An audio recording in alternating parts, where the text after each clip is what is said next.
Ons gaan kuier nou by die Little Penguins dagsorgsentrum wat onlangs sy 10de verjaarsdag gevier het.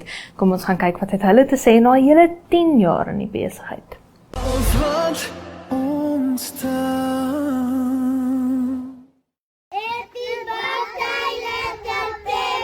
Ons het 'n spesiale gas uitgenooi, meneer Irwyn van der Merwe, soos jy hom ken, Nazim van Zuidooster.